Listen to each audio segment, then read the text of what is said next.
And then by 98, 99, the genre was kind of breaking down and it was ending. Teen movies kind of came back in a big way. Clueless happened.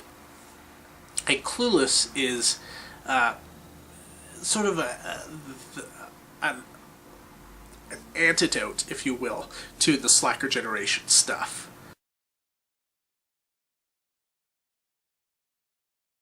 Okay, so by the end of the 90s, a lot of the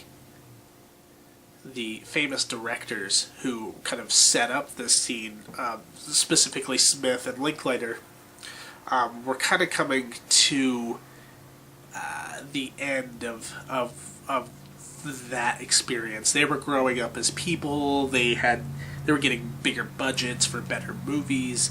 They didn't quite want to do slacker movies anymore. But they did make a couple towards the end of the 90s. And I've already talked about Chasing Amy and how that's sort of a later period slacker movie because it deals with much more of a contrived plot of, you know, this love story kind of thing. But Linklater made this movie called Suburbia, which is actually one of my more favorite slacker movies. I actually prefer Suburbia over Dazed and Confused because it's Dazed and Confused, but it doesn't have all that like 70s pot smoking stuff, acid rock kind of stuff. It's taking that sort of aesthetic and then dropping it into the 90s. There's a lot of cool little performances in that movie. An early one by Giovanni Ribisi and Nicky Katt, who is kind of an actor who's not working enough for as good of an actor as he is. And Steve Zahn, very funny, and blah, blah, blah, blah, blah.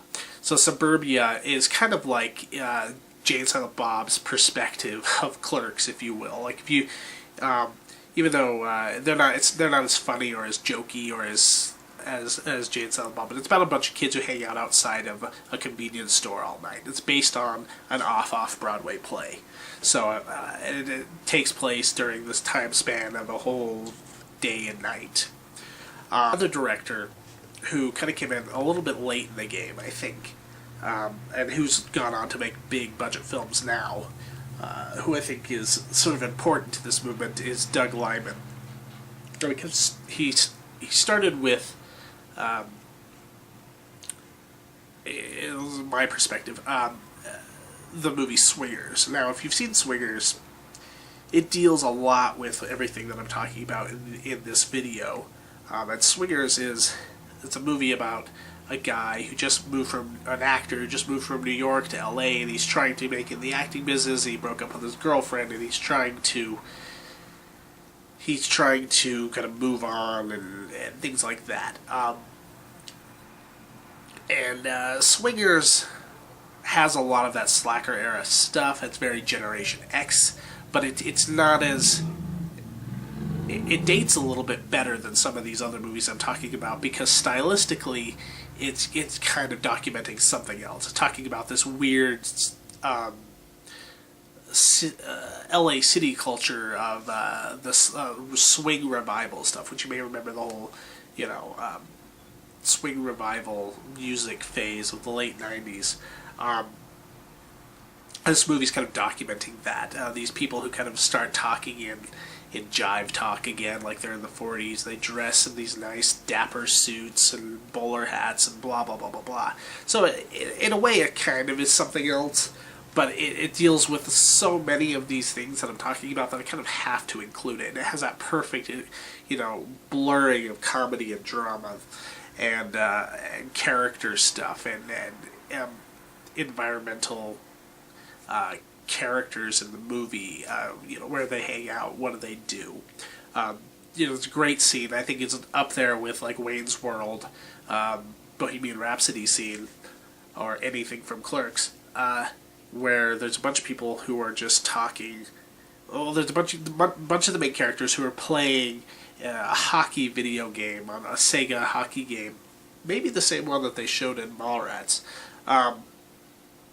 And they're just kind of hanging out talking. It's just one of those kind of scenes that you don't really see anymore.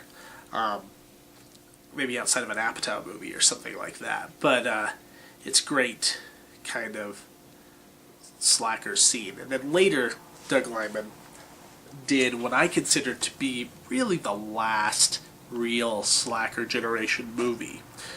So this would be, it's not the death knell exactly. There were sort of slacker-esque movies, but this is where it really was kind of the end of that generation, where people stopped marketing to the Generation X generation anymore, and that is the movie Go, which is Doug Liman's follow-up to Swingers. And Go is a little bit different because it has this kind of there's more plot contrivances. There's more like people getting into drug deals and kind of this. Some people have called this sort of the Pulp Fiction light, and I would agree. It's very Pulp Fiction-esque. It deals with multiple characters, multiple stories, and it kind of goes in and out of these kinds of things. And it's not a multiple character movie in the same way that Slacker is. It's much more going for kind of a Pulp Fiction sort of feel and structure. But it's definitely has that Slacker generation that it's focusing on, but it's kind of taking them in a new direction. It's kind of almost like a crime movie, slacker movie hybrid. Sort of like The Doom Generation by Greg Araki or some of the other movies he did. It's kind of this. It's a strange sort of hybrid film. That definitely would have only happened towards the decline of the slacker era, and I do consider this Go to be sort of the last movie in the era that I'm talking about.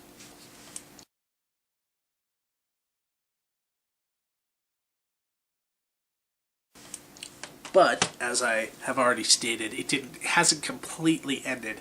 We're now seeing sort of slacker-era themes and slacker-era filmmaking influence on sort of comedies and dramas that are being made now. I think some of the more obvious ones would be the Apatow movies. Judd Apatow, he made Freaks and Geeks in the late 90s, and even though that takes place in the 80s, and it takes place with high schoolers and blah, blah, blah, blah, blah, it's kind of going back to almost a John Hughes sort of vibe. But it definitely had a slacker inflection on the show, the whole freak side of it especially, the older kids, James Franco and Seth Rogen. But his later movies, 40-Year-Old Virgin, Knocked Up,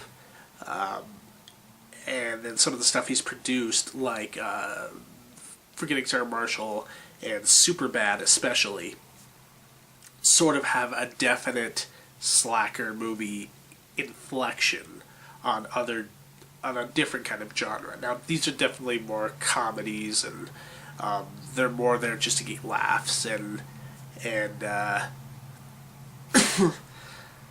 it's in a way it's almost like sort of commenting on the slacker generation grown up. Like, what happens after they grow up? Well, 40-Year-Old Virgin, it's about a guy who's still a virgin, and he's kind of has a Peter Pan complex, and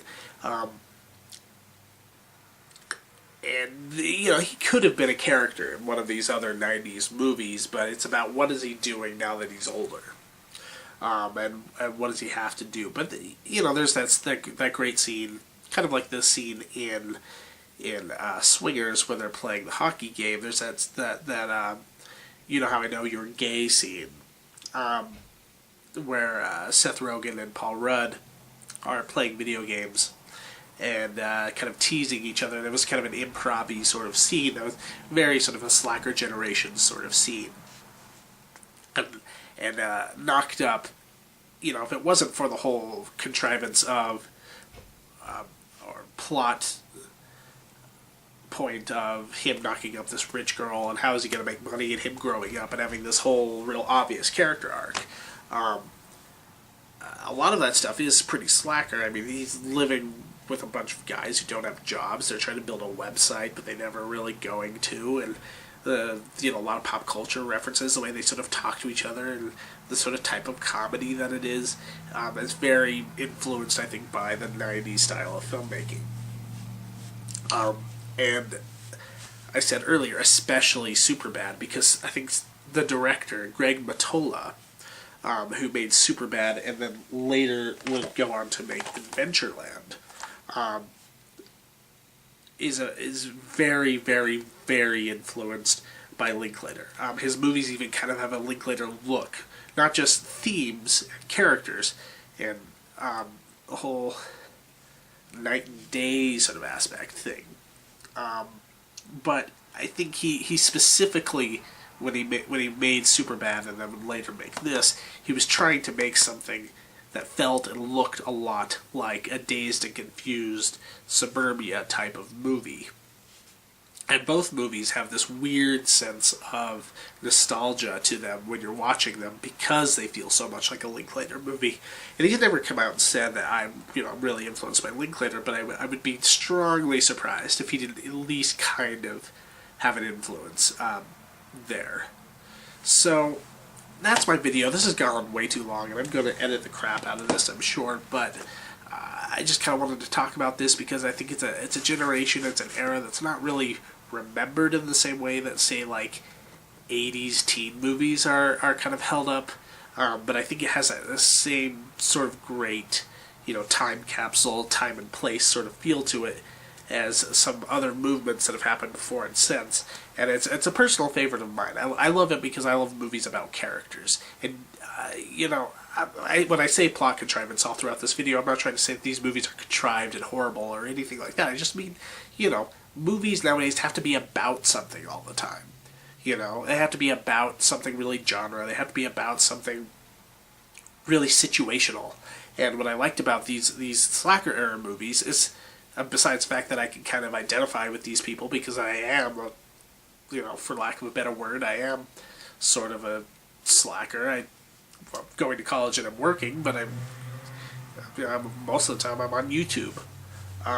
But besides that, I like these movies because they're movies about characters, and it's about good dialogue and character relationships, and you just don't get that so much anymore. So that's my video. I hope you enjoyed it, or videos. Let's be honest, this is probably going to be a 2 or 3 part video, but I hope you enjoyed it. I hope you watched the whole thing. Share, comment, subscribe, blah blah blah. New videos coming next week. Reviews, video clerks. Keep watching. Bye bye.